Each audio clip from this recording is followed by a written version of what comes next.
I can't enjoy a family trip with strangers around. That's why you should stay at home. I could hear my mother-in-law's triumphant voice over the phone. My in-laws, my husband, and I were supposed to go on a trip together, but I was left behind. My mother-in-law, who dotes on my husband, has been making snide remarks to me almost every day since we got married. I should stay home. That's a bit of a problem, isn't it? My mother-in-law laughed mockingly at my words. A problem? How pitiful. Well, think of it as punishment for not listening to me well. Then the phone abruptly cut off. It's not me who's in trouble. It's you guys. My name is Heather. I am a 34-year-old part-time housewife. I usually take care of the housework and work part-time at a cafe in the neighborhood. I have been married to Bill for 6 years. My husband was a colleague at the company where I used to work, although we worked on different floors. We talked a lot before we started dating because we often saw each other in the hallway. The turning point in our relationship was at the company's Christmas party. I happened to sit next to Bill that day, and we had a great time drinking and talking like we always did.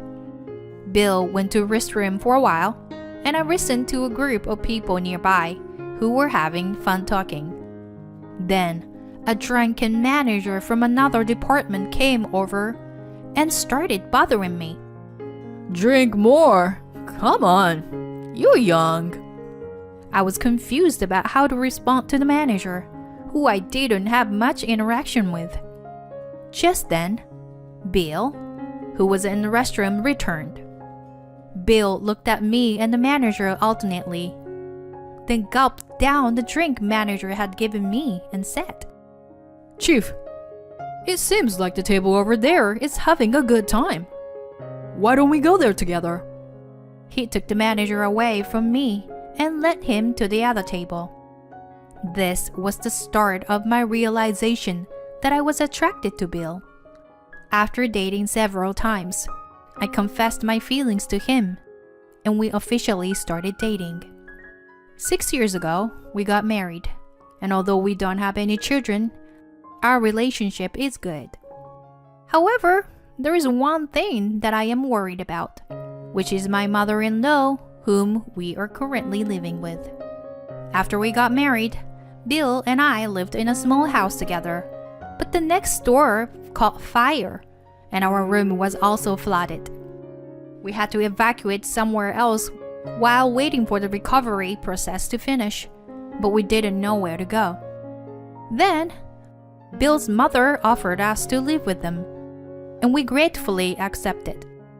The problem is that after we started living together, my mother-in-law's comments became increasingly sharp. Even though I knew that she dotes on Bill and had made some snide remarks before, living with her made it more difficult.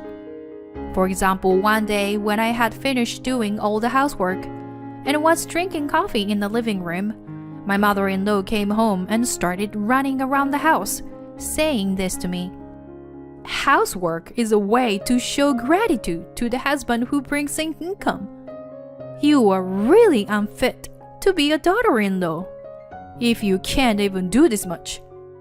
I don't know how to react to my mother-in-law's scolding, so I remained silent. If you can't do what you are supposed to do, then leave. There she goes again. This is her catchphrase. In the end, it was my mother-in-law who allowed us to live together because she wanted to live with Bill again. For my mother-in-law, my existence as a wife is nothing but a hindrance. Mom, don't blame Heather too much. Well, what Mom's saying makes sense.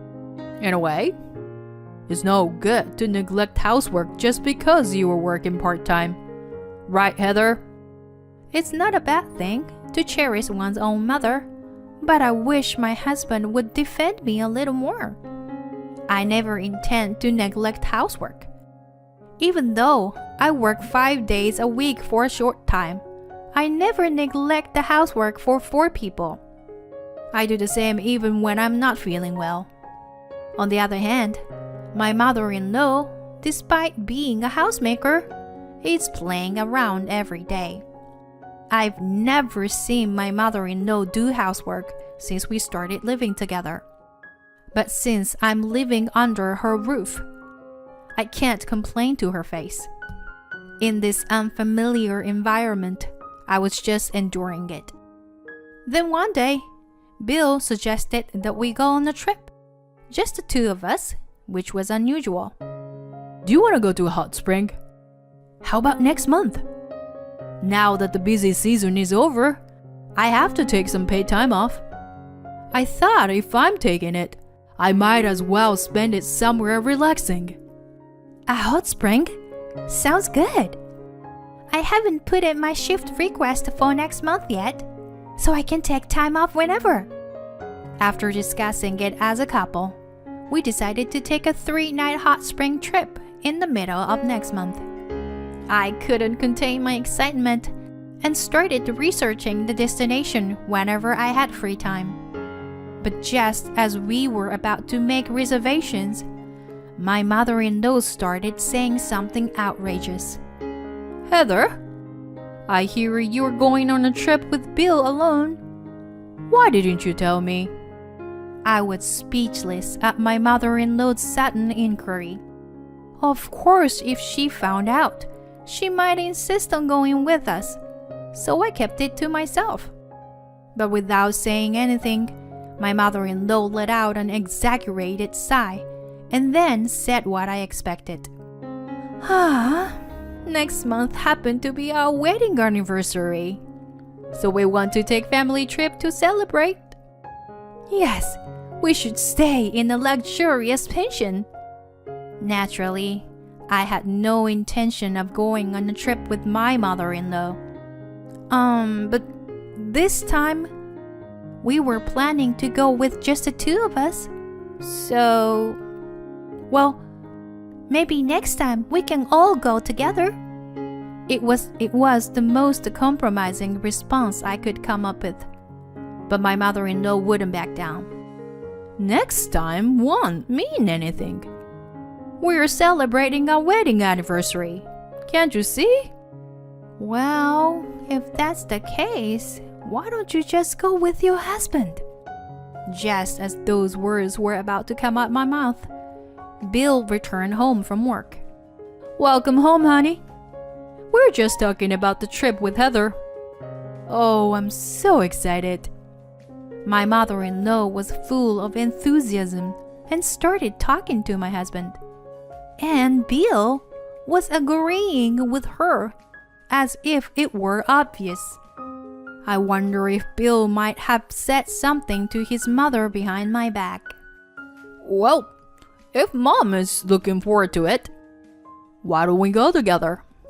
All 4 of us. Shall we put off our plan this time? Okay, Heather? Then, as if always invisible, my quiet father-in-law joined and said, Oh, a trip? That sounds great. I had already become unable to refuse the situation of me and Bill going on a trip alone. All right then, next time we'll go just the 2 of us. Although reluctantly agreeing, Bill showed a relieved expression. I was not quite satisfied, but there was nothing I could do about it. I thought I would at least try to push for places to visit and local food that I wanted to eat. My lazy mother-in-law had no objections to me deciding on all the hotel reservations and sightseeing schedules. And the day of the trip arrived. We had finished all our packings, so we planned to have breakfast before leaving the house. When the alarm clock went off and stretched out my body in place. Bill?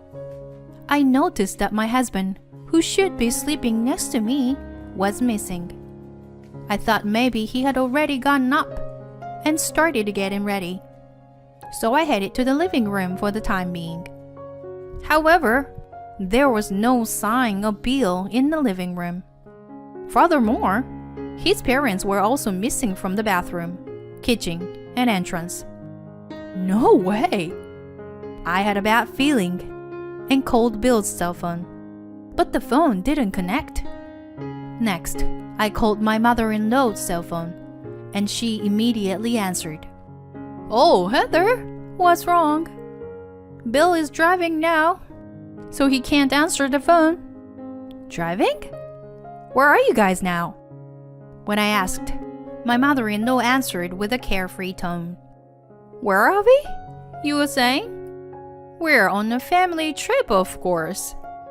We can't enjoy a family trip with strangers, so you should stay at home. I could hear my mother-in-law's triumphant voice over the phone. I should stay at home? That's a bit of a problem, isn't it? I said, and my mother-in-law laughed mockingly at me. A problem? How pitiful! Well, think of it as punishment for not listening to me well. After saying that, my mother-in-law hung up the phone forcefully. I covered my face with both hands, and my shoulders shook, not with sobbing, but with a big laugh. Just enjoy yourself, dear. You will soon regret leaving me behind. I immediately opened the hotel reservation site and booked a luxurious hotel in the tourist spot we were supposed to visit today. I also made a reservation at a restaurant where I could have a delicious meal. It was a reservation just for one person, for me. All right, let's enjoy myself. I got ready and took my luggage onto the cab. Since I had researched various tourist spots, I wanted to visit them. It was a small tourist spot, so I might run into them, but I didn't care. I decided to forget about them and enjoy myself to the fullest. I entered a small souvenir shop that caught my eye, went into a fashionable cafe, chatted with the locals, and enjoyed my trip. As the day drew to a close, it was time for check-in. The hotel I had booked was the most luxurious hotel in the area. As I passed through the hotel's automatic doors and headed towards the check-in counter, I heard a woman's loud voice. Why can't we stay? I told you I pay if it's about money. As I looked closely, it was my mother-in-law who was causing a commotion. The hotel I had made a reservation for them was not this one. As I kept my distance and watched the situation, my husband noticed me. Hey, Heather, what's going on? You made a reservation for a pension, but we couldn't stay there, so we came to this hotel. And now we can't stay here either? As he said that, he started to get closer and closer to me. My mother-in-law also approached, her face turning red with anger. Yes, that's right. The pension wouldn't give you the keys unless the person who made a reservation was there. It's a security measure. That's why I told you. It will be a problem, didn't I? Finally, they seemed to realize how foolish their actions had been. My mother-in-law and husband exchanged glances. Their faces deflated. Just as they were about to cause more of a scene, several hotel employees rushed over to us. They quickly ushered my in-laws and husband outside, where they looked quite ridiculous. How dare you, Heather? We will stay at an even more luxurious hotel than this one. I felt somewhat refreshed and checked in with a smile. The beautiful interior and luxurious decor made me feel like I was in a dream. As I sat on a sofa in the lobby, I heard a group of women next to me, giggling and talking about something that caught my attention. Hey, Do you know about that hotel near the museum? There is a really bad rumor going around. Apparently, in the rooms on the second floor, people hear hallucinations and have all their belongings stolen. What? Is that true? That's not all. Apparently, someone even murdered there. And they still don't know who did it. We're lucky we're staying here, aren't we? Creepy. But if something like that really happened, wouldn't you call the police? Well, the hotel staff might be in on it too, they said. It was a rather ominous story, and I suddenly realized that the dinner reservation time was approaching. I quickly got up and headed to the restaurant. The dinner at the high-end hotel was even better than I had imagined. After dinner, I enjoyed a bath in the jacuzzi and was about to change into a nightgown and watch TV when suddenly my cell phone rang. Hello, Heather? We found a gorgeous hotel. It's very comfortable. It's too bad that you couldn't stay here. My mother-in-law sounded like she's in a good mood.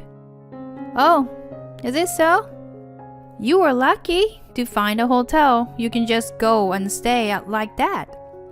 Right? There is hardly any other guest here except for us. So it's quiet and easy to spend time.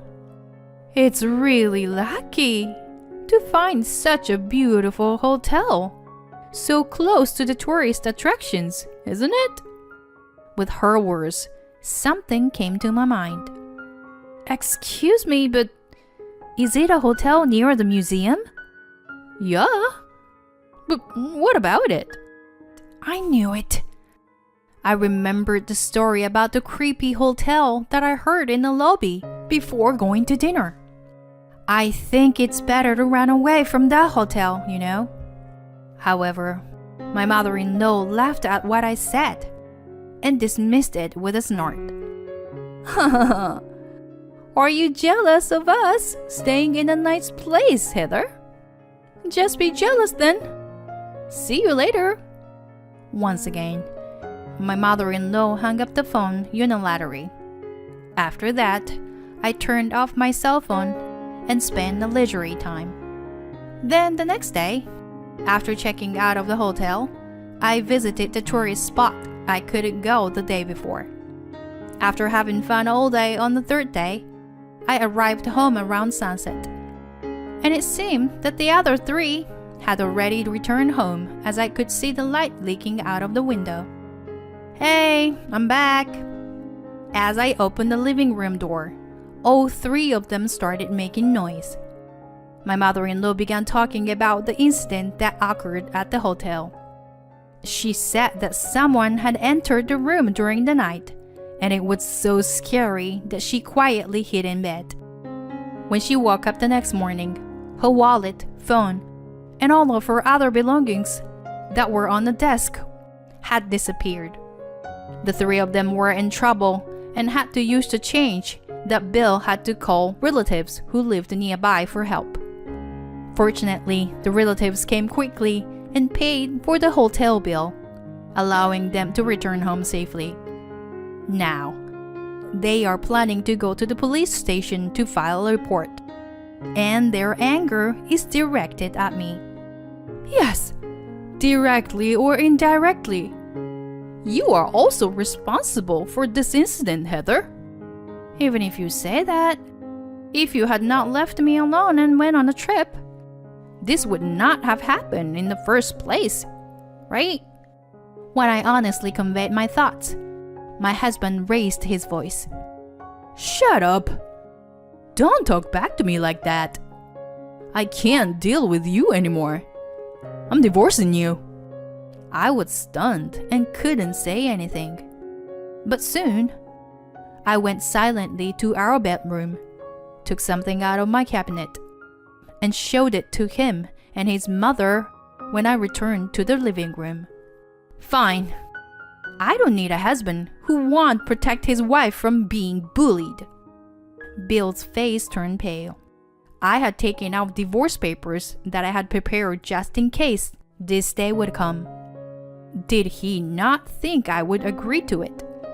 He looked totally shocked that I agreed to the divorce.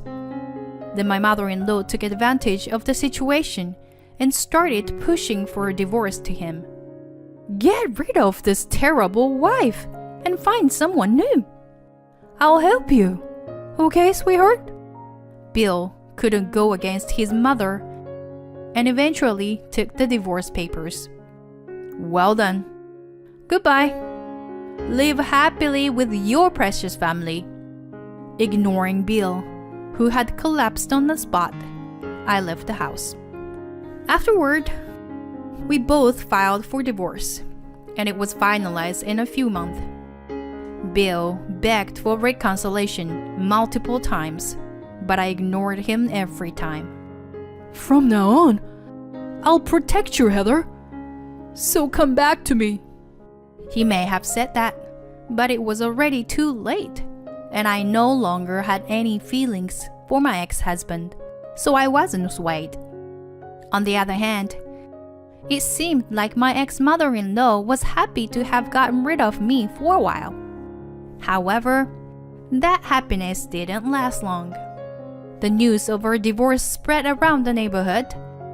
Gossip-hungry people began investigating the cause and found out about my ex-mother-in-law's bullying towards me. With her already haughty attitude, this incident caused even more people to look down on her. Since she had left all the housework to me, their house was now a mess. I had no interest in my ex-husband or ex-in-laws.